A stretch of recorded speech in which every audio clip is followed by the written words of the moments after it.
جو کہ شادی میں موجود ہونے چاہیے، یعنی کہ یہ 10 گواہ ہوتے ہیں ان کی شادی کے، جیسے اسلام میں 2 گواہ دلہا کی طرف سے ہوتے ہیں اور 2 گواہ دلہن کی طرف سے ہوتے ہیں۔ یہودیت میں ایسے نہیں ہے، بلکہ 10 گواہ ہوتے ہیں۔ ان کا مذہبی پیشوا جس کو ربی کہا جاتا ہے، یہ بھی شادی میں لازمی ہوتا ہے۔ یہ آیات کی تلاوت کرتا رہتا ہے اور رحمت کی دعا کرتا ہے۔ اسی کھوپا کے نیچے کھڑے ہوئے یہ ربی شراب پر کچھ پڑھتا ہے اور دم کی ہوئی شراب دلہا اور دلہن کو دی جاتی ہے، اور دلہا دلہن جو اس وقت روزے کی حالت میں ہوتے ہیں وہ تھوڑی تھوڑی شراب پی لیتے ہیں۔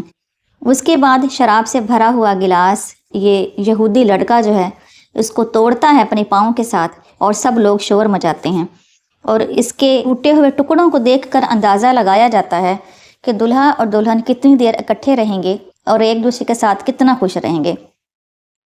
دلہا اور دلہن ساتھ دعائیں پڑھتے ہیں، اور اس کے دوران دلہن اپنے شوہر کے گرد 7 چکر لگاتی ہے۔ اور قدیم یہودیت میں یہ بھی رسم تھی کہ سہاگ رات کوہ طور کے راستے میں کمبل لے کر گزاری جاتی ہے۔ اب میں آپ کو بتاتی ہوں کہ یہودیوں میں سے اگر کوئی مر جائے تو پھر کیا ہوتا ہے۔ اسلام، عیسائیت اور یہودیت میں مردوں کو دفن کیا جاتا ہے۔ ہندو اور باقی اور کچھ مذاہب ہیں جن میں مردوں کو جلایا جاتا ہے۔ جنازے کے لیے یہودیت میں عبرانی لفظ لیوایا استعمال ہوتا ہے، اور لیوایا کا مطلب ہے میت کو اس کی قبر تک احترام سے لے جایا جانا۔ لیوایا زیادہ تر عبادت گاہ، جنازہ گھر یا قبرستان میں ہوتا ہے۔ اسلام کی طرح یہودیت میں بھی فوری تدفین ضروری سمجھی جاتی ہے، اور یہ مرحوم کی تعظیم کا ایک اہم طریقہ سمجھا جاتا ہے۔ جب کوئی شخص مر جاتا ہے تو میت کی آنکھیں بند کر کے ایک کپڑے میں لپیٹ کر اس کو فرش پر لٹا دیا جاتا ہے، اور اس کے چاروں طرف بہت ساری شمعیں جلا دی جاتی ہیں، اور احتراماً 1 منٹ کے لیے بھی مردے کو اکیلا نہیں چھوڑا جاتا۔ مردے کے پاس کھانا پینا بالکل ممنوع ہوتا ہے، اور یہ سمجھتے ہیں کہ اس سے مردے کو تکلیف ہوگی، کیونکہ اس وقت وہ نہ کھا سکتا ہے نہ پی سکتا ہے، تو خود کو بے بس سمجھے گا اور وہ تکلیف محسوس کرے گا۔ یہودیوں میں ایک گروہ ہے جس کو شمیرم کہتے ہیں۔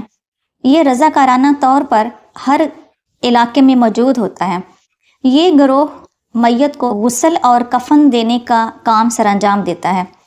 ان کو بڑی عزت کی نگاہ سے دیکھا جاتا ہے، کیونکہ شمیرم جو ہیں وہ میت کو دفنانے اور غسل وغیرہ دینے کا کوئی معاوضہ نہیں لیتے۔ یہودی میت کو چھونا روحانی ناپاکی سمجھتے ہیں، اس لیے کوہن کو میت والے کمرے میں آنے کی اجازت نہیں ہوتی۔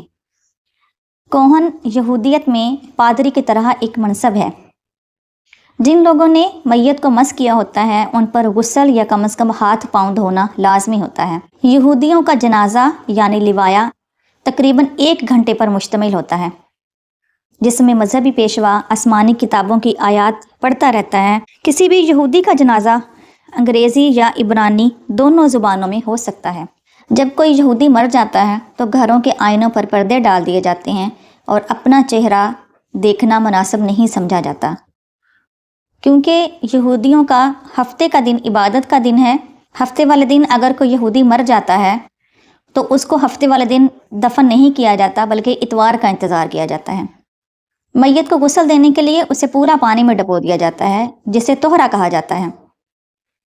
اگر میت کے جسم پر خون لگا ہو، یعنی کسی ایکسیڈنٹ وغیرہ میں موت ہوئی ہو، تو اس کو غسل نہیں دیا جاتا، اور سمجھتے ہیں کہ اس خون کو بھی مردے کے ساتھ ہی دفن کیا جائے گا۔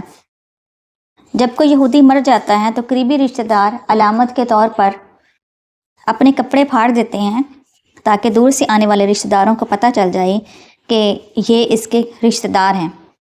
میت کو جب دفنانے کے لیے لے جایا جاتا ہے تو تھوڑی دیر ٹھہر جاتے ہیں، پھر چل پڑتے ہیں، پھر تھوڑی دیر رکتے ہیں، پھر چل پڑتے ہیں، اور یہ عمل 7 بار کرتے ہیں، اور یہ میت کو دفن کرنے میں ہچکچاہٹ کی علامت سمجھا جاتا ہے۔ اگر قریبی رشتہ دار کپڑے نہ پھاڑیں تو جب وہ قبر کے پاس پہنچ جاتے ہیں تو ربی ان کے کپڑوں کو پھاڑ دیتا ہے، تاکہ یہ پہچان ہو جائے کہ یہ مردے کے قریبی رشتہ دار ہیں۔ بعض یہودی مردے کو کھڑا کر کے دفناتے ہیں اور بعض لٹا کر دفناتے ہیں، اور سب مل کر یہودی کی قبر کے اوپر مٹی ڈالتے ہیں اور پاس کھڑا ربی تورات کی آیات پڑھتا رہتا ہے۔ جب کوئی یہودی مر جاتا ہے تو اس کو کفن پہنانے کے بعد یا تابوت میں ڈالنے کے بعد اس کا چہرہ کسی کو نہیں دکھایا جاتا، اور وہ یہ سمجھتے ہیں کہ اس طرح کفن کے اندر بے بس اس کو دیکھ کر اس کے دشمن خوش ہوں گے،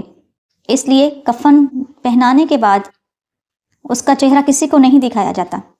یہودی کو کفن پہنانے کے بعد میت کے اوپر ایک چادر لپیٹ دی جاتی ہے جس کو عبرانی زبان میں تالیف کہتے ہیں۔ یہودی تابوت استعمال نہیں کرتے، لیکن اگر کریں بھی تو تابوت کے اندر سوراخ بنائے ہوئے ہوتے ہیں اور سمجھتے ہیں کہ انسان مٹی کا ہے اور تابوت کیونکہ قبر میں رکھا جائے گا تو انسان اور مٹی کا تعلق قائم رہے، اس وجہ سے تابوت کے اندر سوراخ بناتے ہیں۔ یہودی کی قبر کے اوپر کتبہ ضروری سمجھا جاتا ہے کہ لازمی لگانا ہے، اور جب بھی کوئی قریبی رشتہ دار قبر پر مردے سے ملنے کے لیے جاتا ہے تو قبر پر گول چھوٹے چھوٹے پتھر لے کے جاتا ہے اور وہاں پر رکھتا ہے۔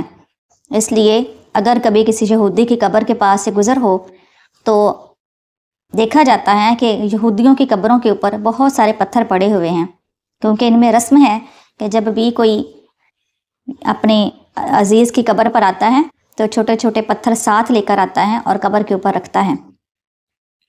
قبر کے اوپر جو تختی لگی ہوتی ہے اس پر مردے کا نام، اس کی تاریخ پیدائش اور کچھ حالات زندگی لکھے ہوئے ہوتے ہیں۔